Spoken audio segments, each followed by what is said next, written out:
La semaine de la sécurité des patients est pour nous qui travaillons sur l'organisation des maisons et pôles de santé un sujet quotidien.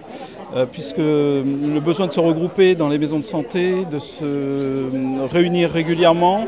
c'est justement pour améliorer la sécurité de la prise en charge des patients, des polypathologies, mais aussi pour répondre aux besoins de la santé de la population sur nos territoires. Cette semaine a au moins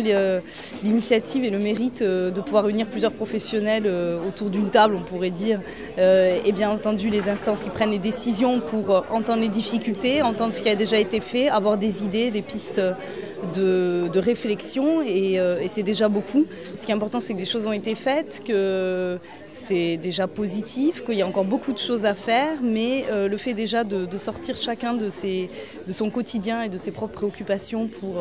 pour essayer de trouver des solutions à la collectivité me paraît importante. Donc c'est déjà une bonne chose. Sécurité du patient, en tout cas vu du côté des pharmaciens, c'est évidemment la sécurité autour des médicaments et que, comme je l'ai expliqué,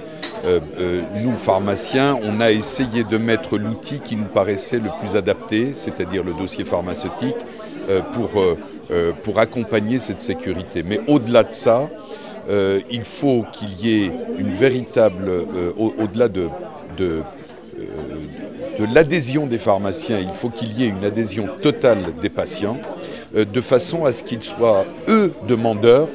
de cet accompagnement en incluant la totalité des produits pharmaceutiques qu'ils prendront, de façon à ce que les professionnels de santé dans leur ensemble et les pharmaciens en particulier puissent avoir une vision globale de la sécurité du patient, en tout cas vue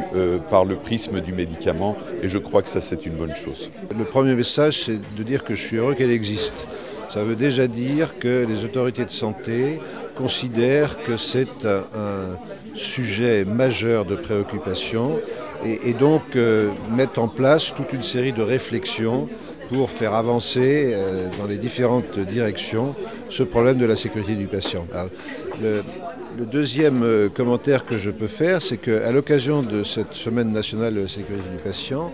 on met en place des thèmes de réflexion et ce café organisé ce matin me semble parfaitement illustratif puisqu'il a permis de recueillir les avis de différents professionnels concernés et des patients pour savoir quels sont les problèmes posés et quelles sont les solutions que nous avons commencé à apporter et qui vont bien sûr devoir être améliorées dans les années qui viennent.